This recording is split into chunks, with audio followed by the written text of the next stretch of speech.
There, welcome to Math with Ms. K. Today we're going to talk about rate of change, also known as slope. So a rate of change describes how one quantity changes in relation to another quantity. This is also known as slope. We have a formula for this. So given the points x1, y1, and x2, y2, we're going to plug them into the slope formula, which you'll find right here. Okay, so essentially we're looking at how the y's are changing over how the x's are changing. So down here, I've written it out. So the slope is essentially the change in the y over the change in the x.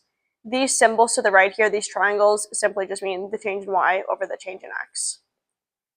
Remember, y is vertical, x is horizontal.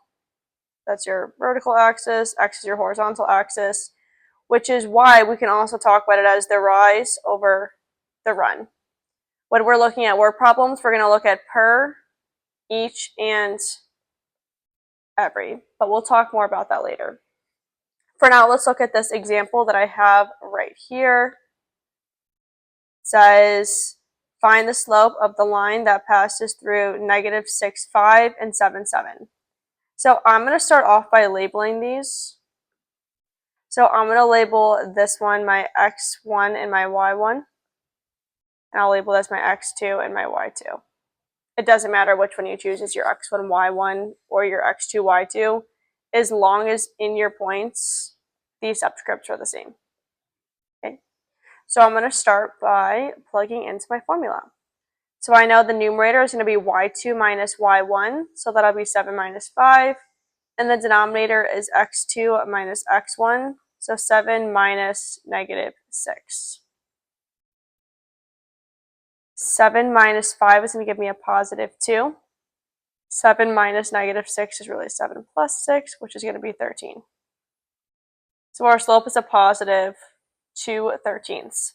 So that means every time we rise 2, we run 13.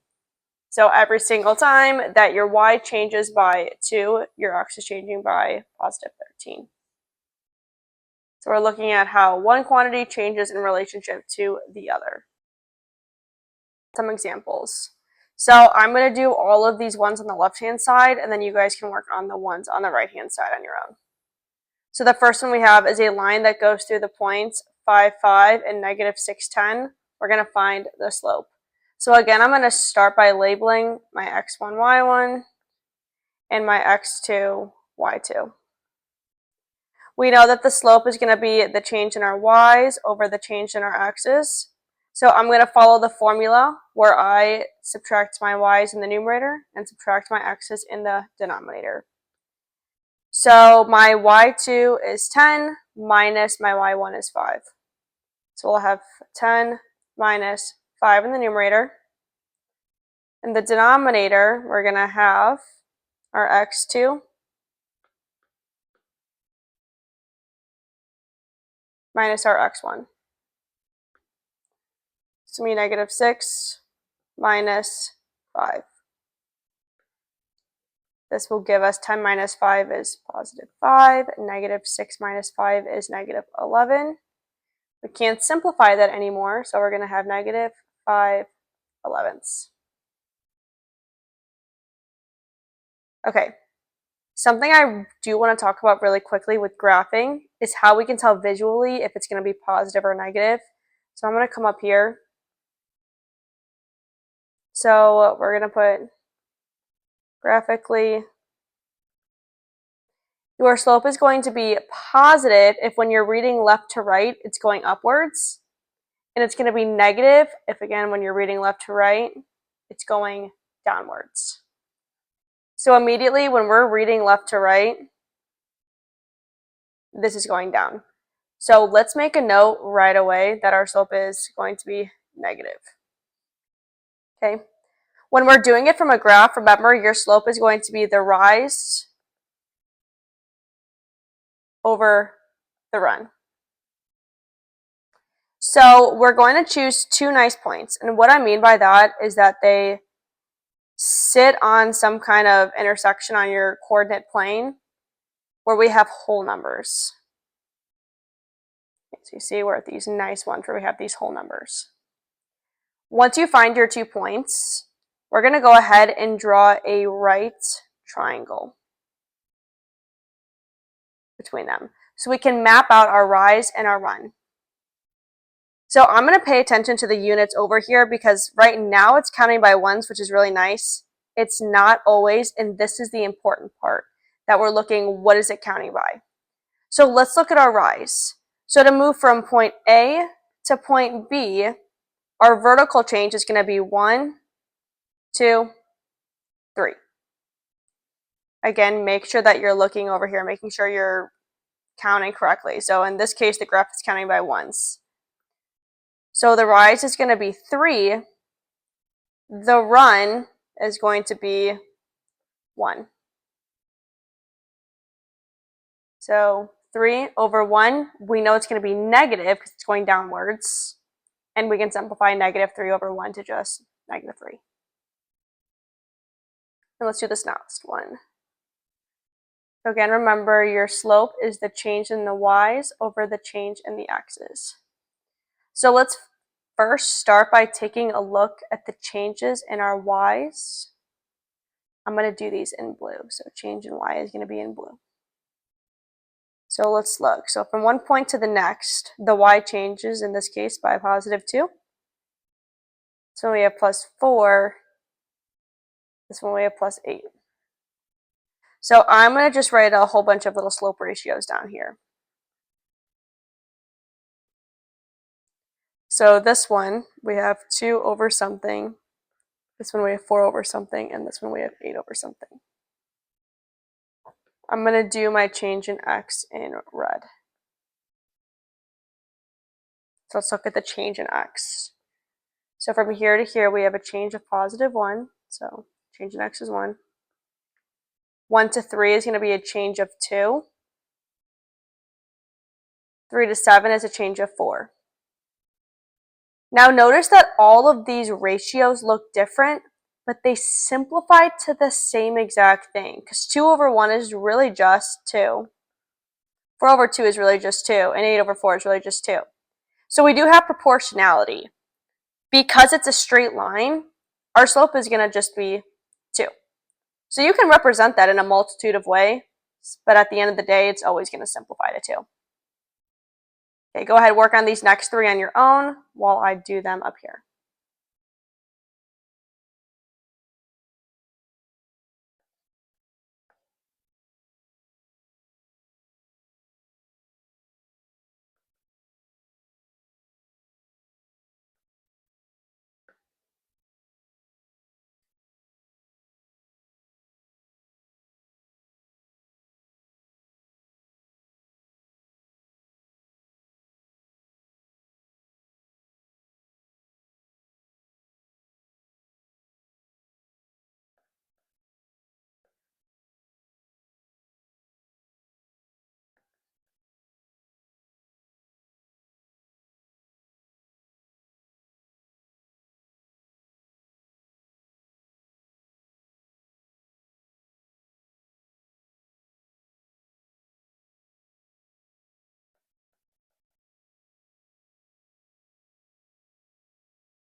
Okay, on the back side here, we're going to do two examples together. So the first one says, Carla is saving money to move out of her parents' house. She opens a checking account with $300 and puts $620 into the account each week after that. Create a table and state the slope. So first of all, we're talking about money and we're talking about weeks. So your independent variable x is going to be the number of weeks since you opened the account. Y is going to be your dependent money, and that's going to be the money in the account. So we know that when she first opens the account at 0 weeks, there is $300 in the account. After 1 week, there's going to be another $620 in the account. That's going to be $920. After 2 weeks, there's going to be another $620 in the account, and that's going to be $1,540. And after week 3, there's going to be another $620 in the account, and that's going to bring us to $2,160. So we've completed the table, and it wants to know the slope. Well, remember, the slope generally is accompanied by the word each or per. So if we look here, we see that it says there's $620 going into the account each week. So we're looking at how the money changes in relation to the number of weeks that go by. So your slope is going to be $620 per week. Now we can also use our units because we know that slope is change over y over change over x. We know that the unit on the y is the amount of money in the account per x is the number of weeks. So the money per week would be 620 also. So you can either gather it from the word problem, you can use your units, or you can calculate it from the table. It's going up $620 on your y as your x's are going up by 1. So your slope in fraction form would have been the change in y, which is $620, over the change in x, which is 1. The next one says, a sunflower in Julia Rosario's garden was blank centimeters tall when it was first planted. Since then, it has grown approximately blank centimeters per day. The height of the sunflower is modeled by y equals 0.6x plus 12, where x is the number of days since it was planted. Using the equation, fill in the blanks. Okay, so x is the number of days. So the first blank is talking about how tall the plant was when it was first planted. First planted, so that would have been 0 days. Well, we know that the y-intercept, or when x is 0, if we were to say, okay, let's plug in 0 for x, you would get 12 centimeters. And we know that the word per is indicative of slope. And using what we know about slope, we know that your rate of change is always going to be connected to this independent variable. So it stands to reason that it grows approximately 0.6 centimeters per day. This is parallel versus perpendicular lines. We're talking about this because it directly relates to a function's slope. So parallel lines, let's start here. Find the slope of both lines. Okay, we can do that real quick. So let's choose 2 nice points. Again, I'm going to note right here that the y and the x axes are both counting by ones. So right here, the rise is going to be 2, the run is 1.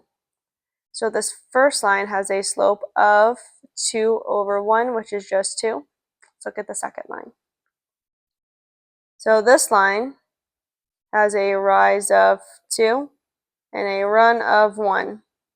These are going to have the same exact slope. So parallel lines have the same.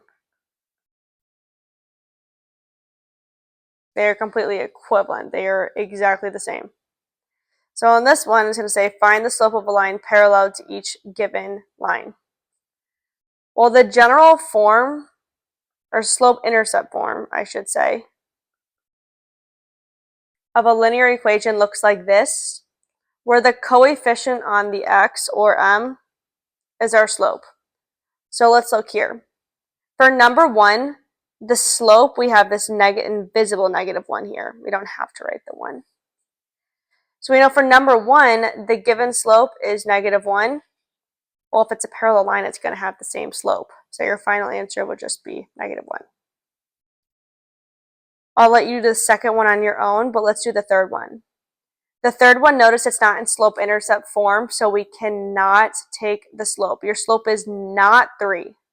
It is not 3. We have to rearrange it. We need to get y by itself. Notice in slope-intercept form, y is exactly by itself. So let's isolate y. We're going to start by moving the 3x to the other side of the equation. So it's a positive 3x, so we're going to subtract it. Now we have -2y is equal to -3x minus 2. Our last step in solving for y is going to be dividing by -2. So we know that y is equal to a negative over a negative will be a positive. Again, negative over a negative is a positive, so that's a positive 1. So now we have y by itself, so we know that our slope is going to be 3 over 2. And remember, if it's parallel, they're going to have the same exact slope. So your final answer is 3 over 2. Okay, let's move on to perpendicular. So again, we're going to find the slope of both lines. So this first line, again, I'm going to first start by making sure that I know what my axes are counting by. In this case, they're both counting by 1. So this first line, the rise is 2, the run is 1. And it's going up from left to right, so I know it's going to be a positive slope. So 2 over 1, or just 2. And let's do the other line. So I'm going to choose this point and this point. Right away, I can see that from left to right, it's going down, so I know my slope will be negative. The rise is 1, and the run is 2. So we have a positive 2 and a negative 1/2. These are called opposite reciprocals.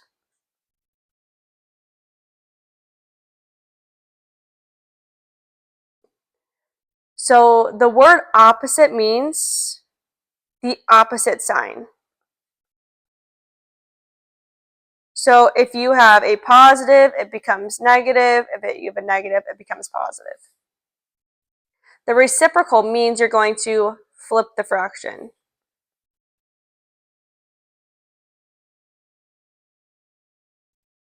Remember, in this case, we started off with 2.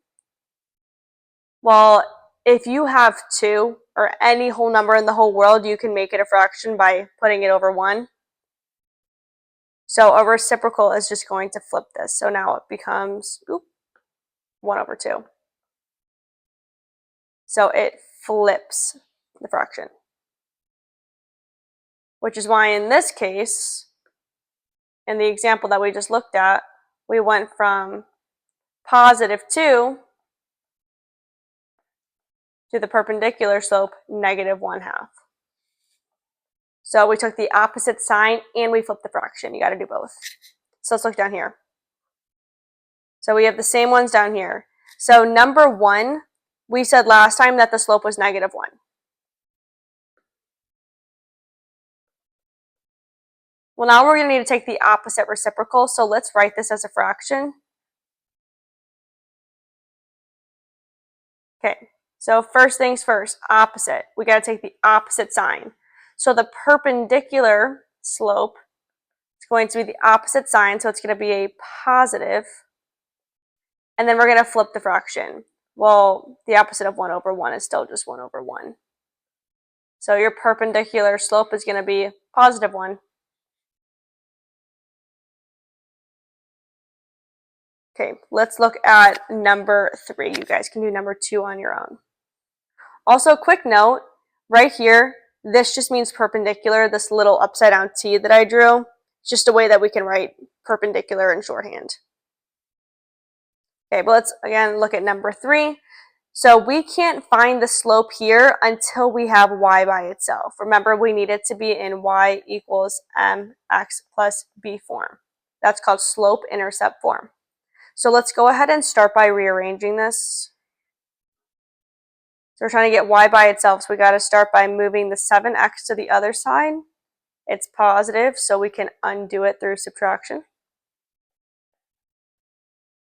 So we're going to have negative 7x, and then that's a positive 4.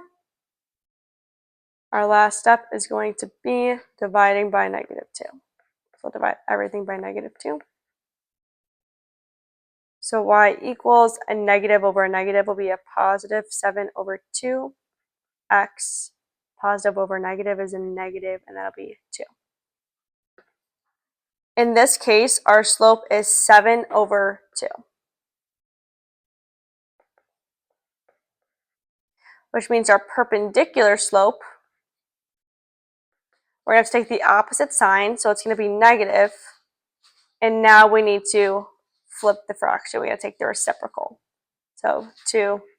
What's your final answer? Go ahead and do number 2 on both of these while I do them, and then we are all done.